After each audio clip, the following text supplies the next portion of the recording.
This is the BMW X6m, so it's the pinnacle of BMW SUV-ness, and it's an alternative to the Mercedes GLE 63 Coupe, the Porsche Cayenne Coupe Turbo and the Audi RSQ8. In this video we're going to find out if it's any good, but before we do that, make sure you subscribe to the channel, hit the bell icon to turn your notifications on so you're alerted when we make a new upload. Let's kick off this review by talking about the X6m's engine. It's a 4.4 litre twin-turbo V8, and it has what's known as a hot V, which sounds quite rude. What it actually means is that the turbos are in the V. It means there's less distance for the air to travel before it goes into the engine, and it improves the response. Actually, I could probably wear this as like body armour. Come on. Anyway, so this engine, it has 750 Newton meters of torque, and in the normal X6m, it produces 600 horsepower. In this X6m competition, it's increased to 625 horsepower. So, does it feel quick? According to BMW, this car will do 0 to 60 in just 3.8 seconds, but will it? Well, as ever, I'm going to find out. I've got my specialist timing gear here. I've got a closed stretch of road. I'm going to launch it, see what happens. And let's also measure the 0 to 100 and the standing quarter. It's weird doing this on the public highway, but thankfully I'm allowed to today. Let's do it.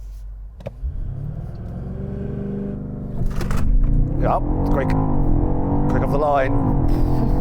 Come on. This is so odd doing on the road.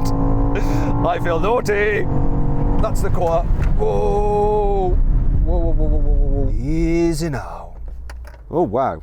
I've got 0 to 60 in 3.4 seconds. 0 to 100, 7.9 seconds. Let's check out the standing quarter mile. In 11.6 seconds. Now, I know what you're thinking. I did those times going down the hill. Unfortunately, I can't alter the topography of the land here. So, in fairness, to prove I'm not being sponsored by BMW, I'm going to do it up the hill. Here we go again.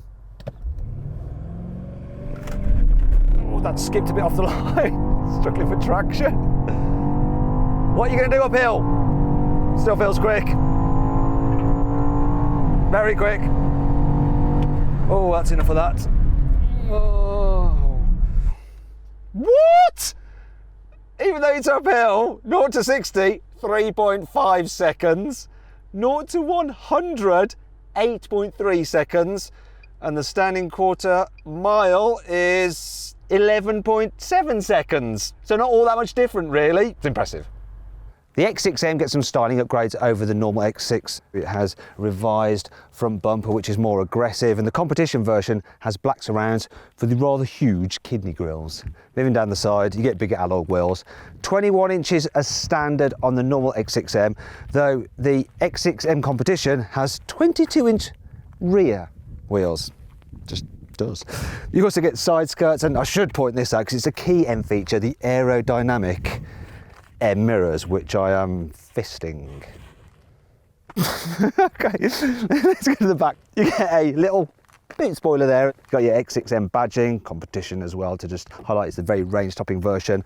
A rear diffuser, which doesn't probably diffuse much at all, it's just there for show. But what's not there for show are these quad tailpipes, as I'll illustrate now with the Carwow phone of truth, because I don't have a stick.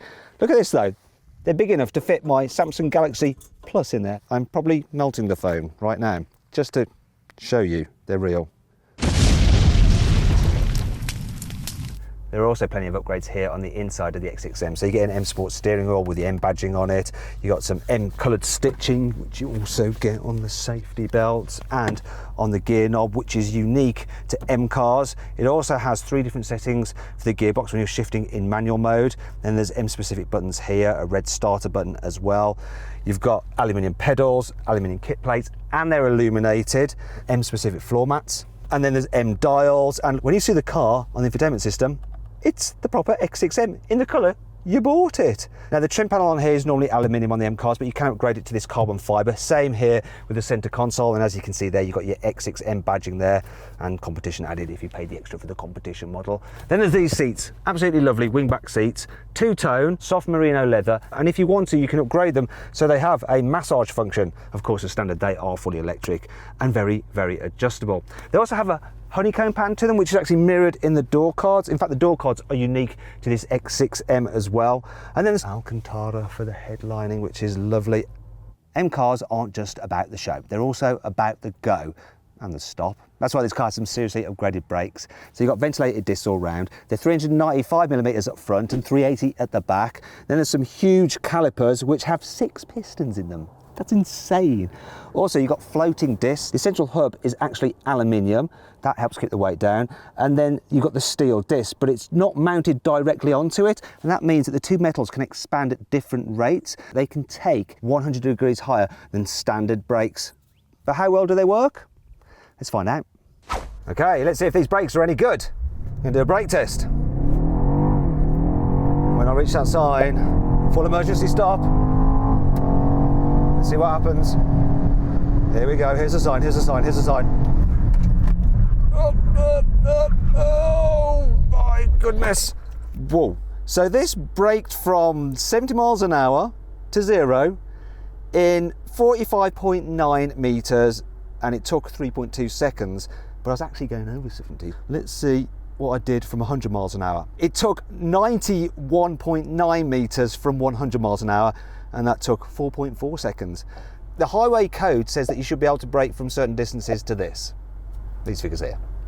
So this BMW did considerably better. Now let's just check one last thing, the G-force under deceleration. 1.28 G. I did feel that. I could feel my brain just smashing against the front of my skull.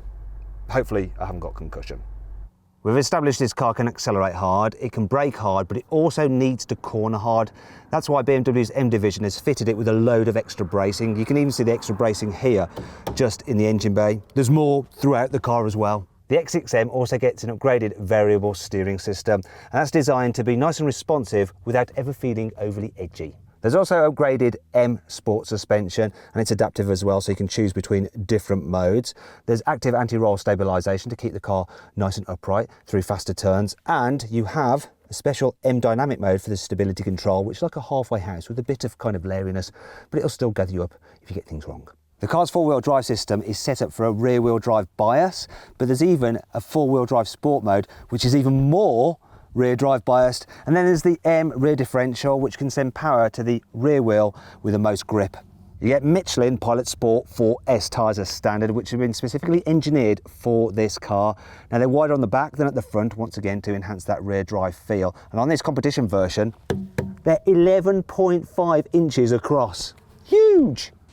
Let's see what difference these chassis upgrades make. Straight away, the car feels more alert than the normal X6. The suspension is obviously firmer, gives it a sportier edge, and it just doesn't really lean for a tall car. Obviously, if you get too carried away, you're going to end up pushing wide in the corner because it's still quite heavy. You can't overcome physics. But those huge tyres do give you loads and loads of grip. The steering is probably the standout thing, really. It's so sharp. You turn the car and it just responds immediately. It definitely has that M vibe going on with it. Is it as agile as a Porsche Cayenne Coupe? So close. Need to back-to-back them to be sure. It starts from £113,000, which is quite a lot, though you do get quite a bit extra kit with this car as standard. The competition version of this car, which we only get in the UK, gets an upgraded exhaust over the standard X6m. As standard, the X6m gets a heads-up display so you can see your speed and your revs without having to take your eyes off the road. It also gets something called M mode, so it sets the car up for various activities, and if you put it into track mode, it will even do stuff like shut down the infotainment system, reduce the volume from the stereo so you can just focus on driving. You also get some special dials as well when you're in this M mode. They look a little bit more sporty. You get these M1 and M2 driving buttons, and they allow you to access pre-selected driving modes. Super easy. You actually set them up using the screen here, so you get the car exactly as you want it. Customers can choose from a wide range of paint colours, including 3 specific M colours. One of them is a really weird green. It's kind of cool though. However, not everything about this car is great. Here's 5 annoying things about it. A key design feature of M cars are their side air breathers. And this one is completely blocked off. Maybe they should call it a side suffocator. BMW M cars are supposed to excel on track, but I'm not sure how this thing would do because it's a bit of a fat ass. It weighs in at 2,370 kilos. Unlike the normal X6, you can't get the X6M with rear wheel steering. The reason being, the wheels are just too wide, can't do it. Bit of a shame really, because it would make the car more manoeuvrable when you're just driving around town. If you buy one of these things in Europe, it won't sound as good as if you buy one in the States. And it does sound good, this American version.